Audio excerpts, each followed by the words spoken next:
real quick? No, don't do commercial. All we're doing is checking mics. Just go live. Testing, testing. 1, 2, 3. And then I see it, I can test it to make sure both mics are working.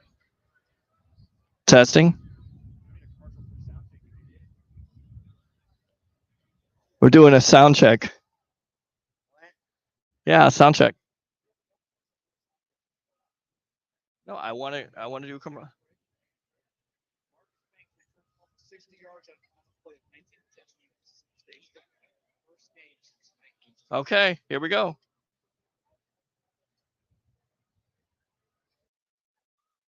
You want a commercial? Oh, I did.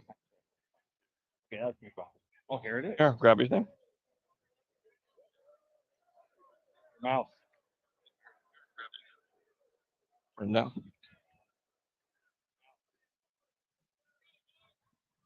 Testing.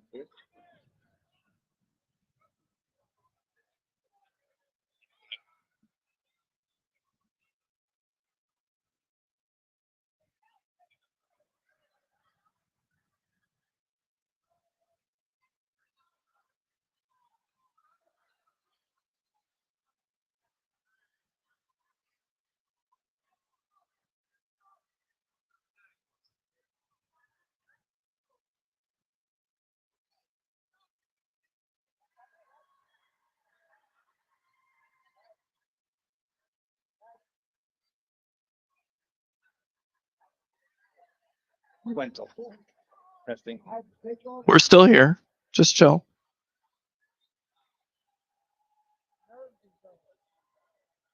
Wow.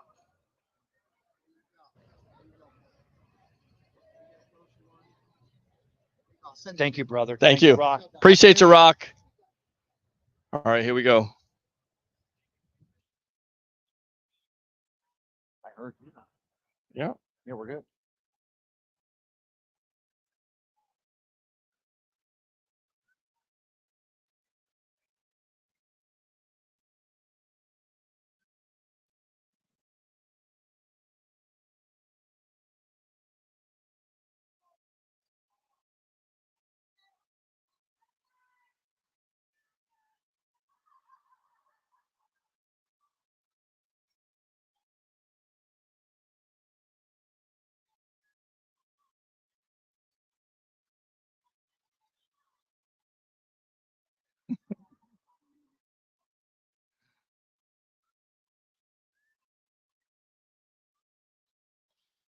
Welcome back to another edition of the Evolution of Sports Talk Television, your post-game edition of ReliaQuest Bowl here from Raymond James Stadium. I'm your host, Peter Blake, along with Best of the Bay, Mr. Tampa Bay, Ray Kennedy.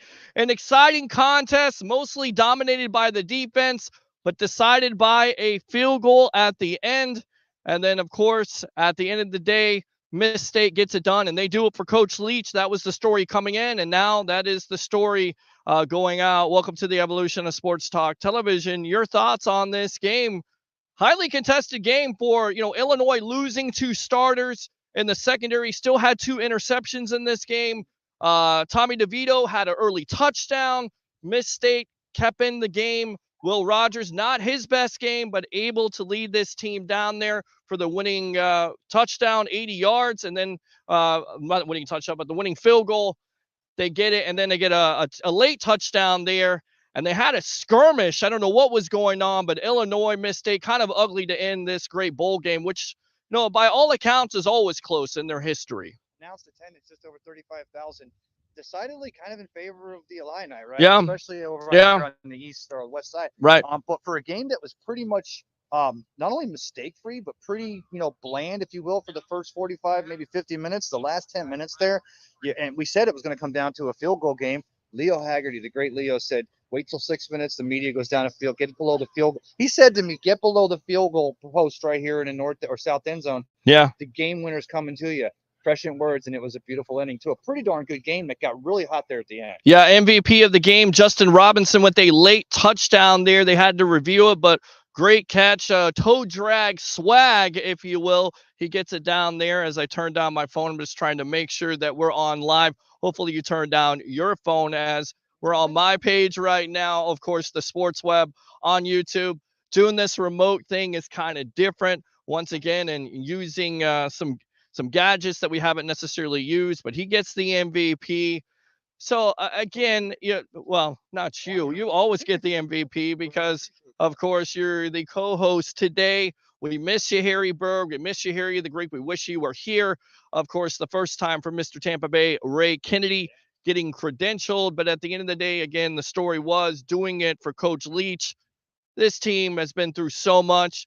We talked about it on the pre-show, how the players actually voted to play this game. They played this game. They played in honor of Coach Leach. I mean, your thoughts? And that was one of the things going into the 2022 ReliaQuest Bowl was Yeah. that Mike Leach, lover of Pirates, coach from Mississippi State. Of course, we lost in December. Wasn't able to come here, and you felt it. Not only you felt it with the players on the field who again voted to play in this game, but before the game, the team comes out, takes a knee in the end zone. They're representing. After the game, they're talking to the coach, how do you get it done? And all the coaches and the entire team really felt as though Coach Leach's presence was over here at Raymond Stadium today. And of course, they pull it out in the end there. So, And they also did a tribute to him because he had a thing for Pirates. They're wearing the Pirates. Almost feel like, the Miss State Tampa Bay Buccaneers or Miss State Buccaneers. And of course, just yesterday, your Tampa Bay Buccaneers clinched the NFC South. We were out here today. Beautiful weather, beautiful game as always. So kind of cool with, again, a tribute to Mike Leach before the game, right? Yeah. And VIP treatment from down here to staff here at Raymond James Stadium, just like the staff at Whiskey Wings yesterday. Sure. The ReliaQuest Bowl CEO of ReliaQuest, Brian Murphy. What a show they put on in their first year here as a sponsor for this fantastic bowl. Yeah. And the press box was ran right. Got to press a lot of palms today. It was great to see a lot of the old media. Got to see Rock Riley a little bit, talk to him, laugh with him. Jay Retcher, Pat Donovan, yes, yeah. TJ Reeves, of course, Uncle TJ, and the legend himself, Mr. Leo Haggerty, former Coach Scout, and now media member of Amped Up Sports, and of course, Night Sports Production. So it was great to see our friends here today at the ReliaQuest Bowl. Once again, Miss State wins it 19-10 in a nail biter. Don't let the score fool you. For Vegas purposes only, this was a very close game. We talked about it, under 46 for me. That's and again, I don't think this Illinois team gets enough respect, but going back to it, losing two starters, you lose your two cornerbacks, you still have two interceptions in this game. This defense played well all year long. They took Michigan to the limit. Tell you right now, there's a lot of Illinois fans out there that feel like they shouldn't have lost that game versus Michigan because the refs were in favor of them or in favor of Michigan instead of Illinois. So they played close games all year long. Yeah. All you can say is, good for them. They're starting to put this program back on the map. And you do it by defense. They didn't have the offense today, that's for sure. No, but then again, the fireworks at the end there. They got Mississippi State gets the 27-yard field goal. Yeah. Again, Biscotti. Right? Yes, Biscotti. But they get the 20. Massimo. Yes, Biscotti. Yes. The kickoff, of course, Illini. They get it going. Yeah. Tossing the ball backwards. It ends up in the quarterback's hands. He tries to go back across the field. Of course, that's when Mississippi State recovers that and returns it 60 yards to go up another 6 points. So instead of just 13-10, you end up with 19-10. But fireworks at the end, and the crowd was into it. And just a beautiful day here at Raymond James. I got to ask you, your first time in the press box, your first time at the ReliaQuest Bowl here. Give me your thoughts. How pumped up were you today? Oh, great. Because like I said, we hit the ground running. Yes. Yes. DJ's like, I got an interview with CBS on the pirate ship, guys. Right. Yeah. That was like we're just walking downstairs, going to the pirate ship. Right. And here's a guy who's the most busiest because not only is he doing this interview for this local Illinois station, but he's also got a college football or college basketball show, and then he's got to call the game afterwards. So he's showing us around. First time I've seen the pirate ship in person there. Live from Raymond James Stadium. Once again, this is the Sports Web live from Raymond James Stadium. I'm your host, Peter Blake, along with Best of the Bay, Tampa Bay, Ray Kennedy. Started out like that. Get into the press box. You eat some great food. What'd you think of the food today? The brisket? First time I actually had brisket, believe it or not. That brisket was good. Yes. The food was fantastic. Yes. And again, I want to go ahead, since we already kind of talked and dropped the names, all three. Yes. TJ Reeves, Pat Donovan, Jay Retcher up there in the press box doing the live game coverage. I didn't know what to expect. I was looking forward to hearing these guys together. and the charisma and the back and forth between TJ and Pat and the game call. We were 20 seconds behind here, but of course I had the game in my ear. Took me back to the old Buccaneers days when we used to wear the cups and we'd listen to WDAE. Right, right. But even though it was 20 seconds behind, it only put the guys on the spot more because I'd already seen what happened and their descriptions came through clear as day. Great job to the crew there at WDA, Pat Donovan, Jay Retcher, and of course, Mr. TJ Reeves, sideline guy. And absolutely great to see Leo Haggerty today as he is battling through his sickness. Of course, he shared it with you. He does have cancer. He's been battling through it the last couple months. He said he's lost weight. I get it. He looks great. Yes. He's got the beard. I got the playoff beard. By the way, the playoff beard 2-0. Just saying, there's people out there look like I look like Grandpa Munster at the end of the day, but it is for you Buccaneer fans out there. I am superstitious. Ever since I've shaved it, they haven't done well. I mean, let's get into that. We talked about it yesterday with the Bucs. I know everybody doesn't want to talk about the ReliaQuest Bowl. We can talk about that if you want to. We can't take any calls.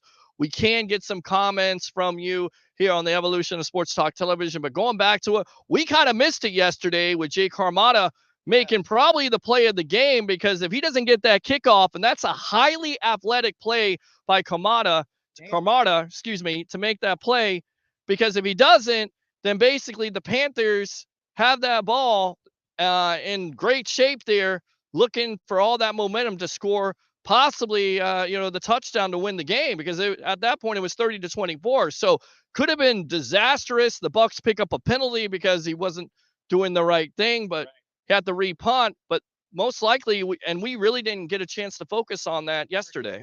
Yes, yes, yes. Gift cards that Yeah. Wings gave us to give away, but what a great crowd out there. Yes. Great fall. Love it. A lot of Bucks. Tarpon Springs, Whiskey Wings. We love to come out there, do the Evolution of Sports Talk Television. Again, the atmosphere was amazing, and that's a watch party. I get on the mic there. I strain my voice as much as I can. I'm screaming Tampa Bay. The fans are there. Great food, just great fans. And they weren't just Bucs fans yesterday. You had Steeler fans, Giant fans, everybody out there just loving NFL football. And what better way on a New Year's Day, and speaking of, I mean, that Bucs team yesterday, they look like a new team. New year, new team. Brady over 400 passing yards. Evans 3 touchdowns, over 200 receiving yards. And then on top of that, his 9th consecutive 1,000-yard receiving season. Just amazing by Evans. Yeah, but now the big question, we kind of went from, do we fire Todd Bowles last week? Now the big question is, do we rest guys against the Atlanta Falcons? Right. And I don't know where we fall on this, because Harry the Greek and I talked about this a little bit, but sure. I'm sorry. My stance is, Tom, come in and get a series, maybe go through it. And especially if you get Ryan Jensen does get active, so get a drive. Yeah. Then sit him on the bench, give your backups a little time, do great substitutional play. You know what? Win the game with great substitutions and just playing Buccaneer football. You don't necessarily have to keep your starters in, because Tom's not padding any numbers. Mike Evans got his 9th 1,000-yard. Bucs are consecutive divisional winners for the first time in franchise history. Yesterday was a great New Year's Day. It was a great New Year's Day. I'm all about momentum. I know Tom wants to play. He would prefer to play. He hasn't missed that many games besides the injury situation. Right now, this offense all year long has had problems with scoring points. I say you keep him in there, maybe for the half. Hopefully you don't have any difficulty for the Atlanta Falcons, but once again, it's a rival game, so you don't know. You know that the Atlanta Falcons are going to give the Bucs everything they can handle. It's going to be a spoiler type of game. They can do that, but they can't spoil anything. The Bucs have basically locked it up. So are they playing for pride? Absolutely, they're playing for pride. And at the end of the day, for me, if Brady wants to play, you let Brady play. I get it, but to me, again, I'm going to say this. We've gone back and forth. I've never aired this side of caution. Yes. But it's just, to me, it's selfish. Yeah. I get it. Oh, it's Tom. Nobody is better in tune as far as the quarterback position in the National Football League. Yeah. Maybe in history. Yeah. I think in history. Maybe Peyton Manning, because he was nursing a lot of injuries there at the end. Sure. But, Tom, do the right thing. Okay? Yeah. You had the relationship. You took the 11 days. You took the Friday wedding night. You're back. The team looks good. Things are coming together.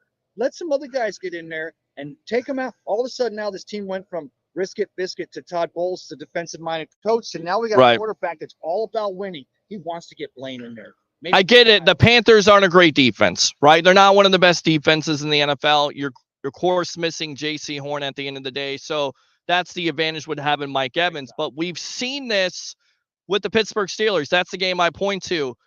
their back end was missing all these players. The Bucs are not able to take advantage of it. They're able to take advantage of it. Yesterday, a win is a win.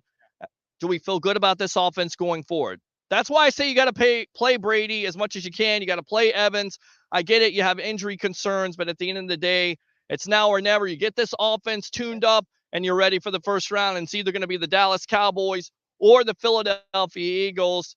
And it very well may be the Philadelphia Eagles because of Jalen Hurts and that injury. But right. But I'll tell you what, am I happy about this team? As much as I needed this offense to get their own confidence and be beneath them, this team overall to say, okay, guys, we can do this together. Yeah. I think also every play they had success with yesterday is making, whether it's the defensive coordinator for Philadelphia or Dallas or even Atlanta this week, they're going, wow, now I got to go back and watch all the old Bucs tape because as this offensive line might be starting to get healthy, it may be up to their old tricks. Give this defense a lead. Pin the ears back, and it's Buccaneer football, baby. It's Buccaneer football, and this defense has definitely led the way as they led the way yesterday. We were causing another 3 turnovers, which they did last week versus the Arizona Cardinals. Again, the Atlanta Falcons are up on the road. They finish out the season, and this team will await, I wouldn't say we, but the Bucs will await who they're going to play in the first round. Is it going to be the Dallas Cowboys? Is it going to be the Philadelphia Eagles? Look inside your crystal ball. I know you're not a professional handicapper like our buddy Harry the Greek. Who do you think it's going to be? Is it going to be the Dallas Cowboys and Dak Prescott, who, by the way, the Bucs had their most dominating effort against in week 1? Or is it the Philadelphia Eagles looking for revenge last year with getting their doors blown off in the first round of the playoffs? You know what? I'm not going to give you that prediction, but I'm going to parallel. I'm going to do a crab walk sideways. We're going to end up seeing both of these. How do you walk sideways, crab walk? How do you do that? Crab walk sideways. How do you do? I don't know what you just said. But we're going to end up seeing both of these. Wish you would shut up when you say those kind of things. So seriously. Hey, forget the Vikings. Yes. Forget the Vikings. No. Right. No defense. Defense optional. Defense optional. Yes. Whether it's the Dallas Cowboys, then the Philadelphia Eagles, the Philadelphia Eagles, then the Dallas Cowboys. Something tells me we're going to see those 2 teams in that order. Yeah. And then, hey, if it's the NFC Championship game in Philadelphia, the Bucs have already exercised those teams. Well, it's not going to be in Philadelphia.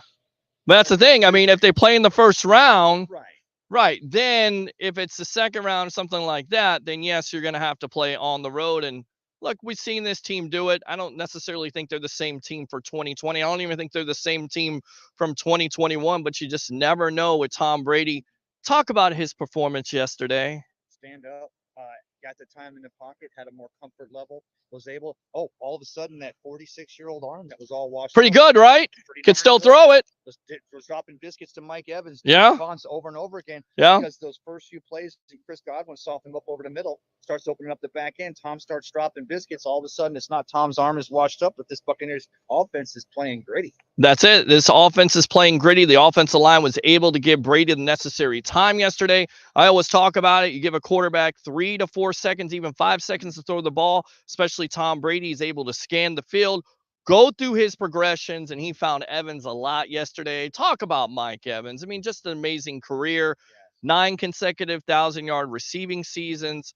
A down year, if you will. Now has 6 touchdowns coming into the game, only 3. But he needed that. You know that this offense goes, for me, it goes through Mike Evans. I love Chris Godwin. I love all the other weapons on this team. Lenny, and of course, Rashard White, if they use him more. But Mike Evans is the guy that's the most consistent, in my opinion. Yeah, because when we draft Chris Godwin out of Penn State and they find him in the second round, all of a sudden now we've got another wide receiver 1. But Mike Evans has always been a swagger on this team. And I'll just go ahead and throw it out again like I always do to the Mike Evans Family Foundation and what they do for victims of domestic violence. Amazing. Buccaneer foundations are huge all around the board, but one of mine just really touches down deep. And I know with Mike Evans, it was a personal thing going back to his childhood. But yeah, Mike Evans getting frisky at the right time. Everything kind of started falling into place. So I'm getting excited. I'm still waiting to hear about Ryan Jensen. Let's just take our time, but let's hear something. Well, he's back practicing, so we'll check on the status of that. We won't have a sports web tonight. I'm sorry. I'm kind of tired. We've been here all day long doing our thing. We'll have one on Wednesday night. We got some special guests. We'll talk around the NFL. We'll talk about the landscape of college football as we know who the 2 teams will be in the championship game. Kind of a family affair as my mom is watching out there. She was hoping for Michigan. I thought Michigan got a little bit hosed by the refs there. I thought there were some touchdowns that were called back. But at the end of the day, Yeah, it was a touchdown. Yes.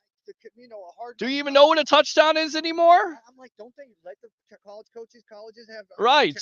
Right. Challenged it because they called it. I swear they called it a touchdown first, but then you and I were talking about this today. We couldn't remember exactly. Yeah. Because there wasn't enough to overturn it, but there Sure. wouldn't have been enough to overturn a touchdown call. But seemingly they came back, and you know what they're thinking? It's at the 6-inch yard line. It's Michigan. They got some hogs on the O line. Give it to them.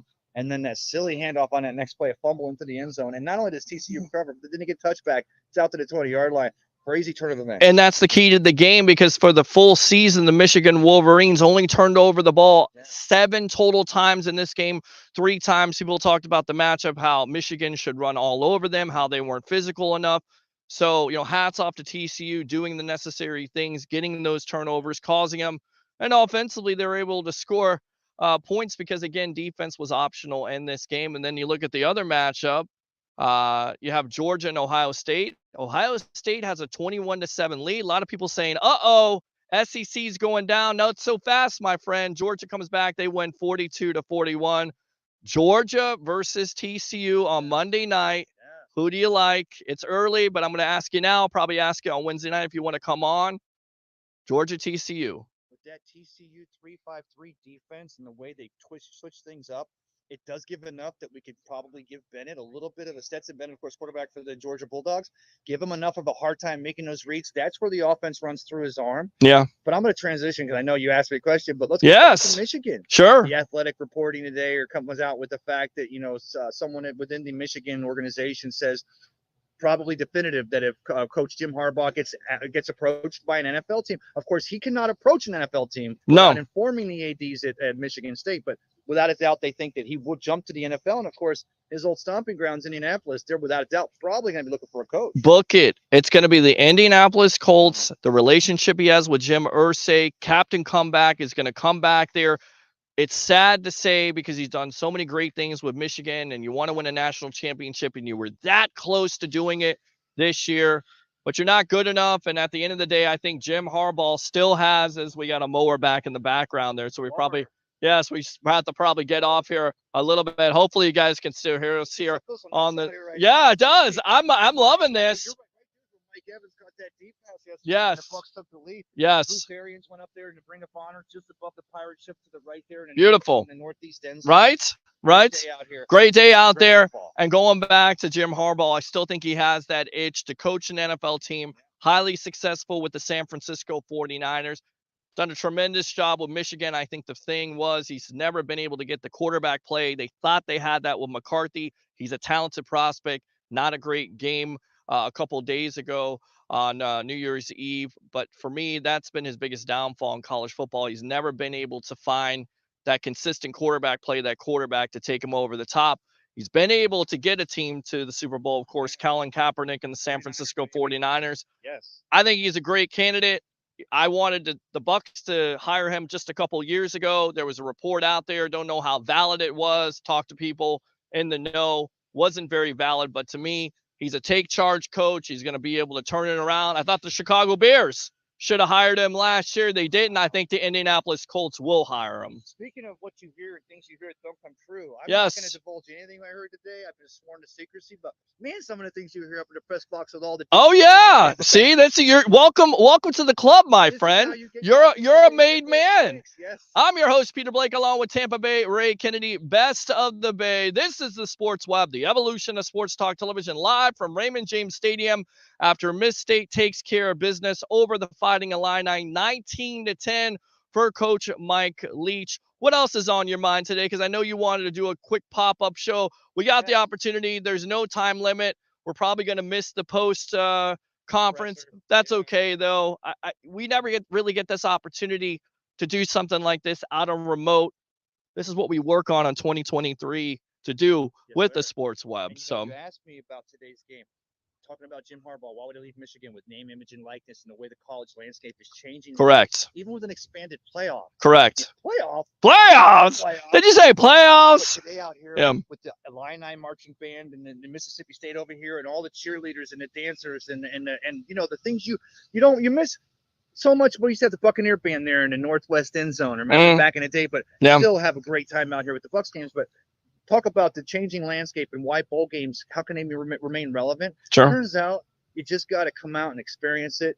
Feel the student bodies. You don't necessarily have to have a close tie with either school. I did. We talked about Simeon Rice and Greg Hardy and yeah, the Illini sure. Buccaneers having a time with Simeon. But being out here today makes you go, okay, everything's changing with the college landscape and name, image, and likeness and all that. But bowl games, the relevancy of them, you just have to come out and smell it and taste it. Miss State, some alumni that you know right off the top of your head. Mississippi State. How about Dak Prescott? You like that one? Boom, Yeah, round, there you yes, go. Sir. Good stuff right there. You did pull a, you did. There you go. Wow. Okay. All right. So we're live here on the Evolution of Sports Talk Television. Anything surprise you yesterday from the National Football League? You know what? The Saints beating the Eagles. Yeah. I mean, that was crazy, right? Yeah. Because Jalen Hurts with the shoulder, and you figure what's going on there. Gardner Minshew, right? Didn't I? Yeah, I'm throwing you on the spot. We didn't get to watch it because we were so busy. But the fact that that was the only real game.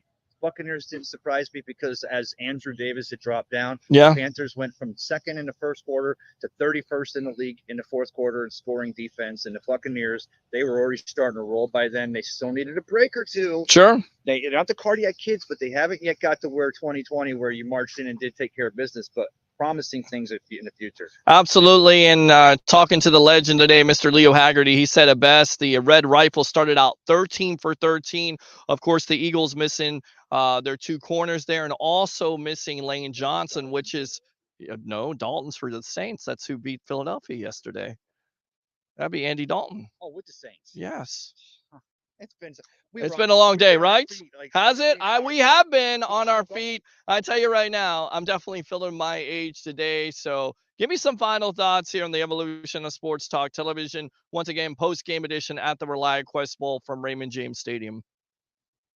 You got to be out here. The used to be 11 o'clock start. Today was a noon. It was always January 1st. Yes. First game of the year. We've got our live shot. Was that not crazy or what? With the audio problems, we had the marching band and flag people running around here. Football players, cheerleaders, band members, everybody in the world at that time when we were trying to go for our live shot kept on coming through. I mean, it was like a damn train station at the end. We were. And right now, yes. I wish I could just pop a tent, pitch a tent right here in the south end zone. Let's get a chair. We'll take some phone calls. I may bring the because I got for Christmas. I got the I guess it's like a portable power station. Well, it's not a speaker. Thanks to Verizon there in Palm Harbor, this internet gateway has worked perfectly today. Hopefully, we've had no throttling. But I got that portable power station. Why? To plug that in. So we could probably get a mixer out here one of these days and maybe take some calls. You never know. I got some Fireball in the bag. We can just stay here till Sunday. Okay, just don't even mention that at all. For the great Tampa Bay Ray Kennedy, I'm your host, Peter Blake. Once again, Mid-State beats the Fighting Illini 19-10 to finish up their season. Of course, a tribute to Coach Mike Leach. How do we end off the sports web? Bring your passion, bring your excitement. Just don't bring any nonsense. I'm your host, Peter Blake, your Rolex reporter. What time is it? It's my time, and it's your time.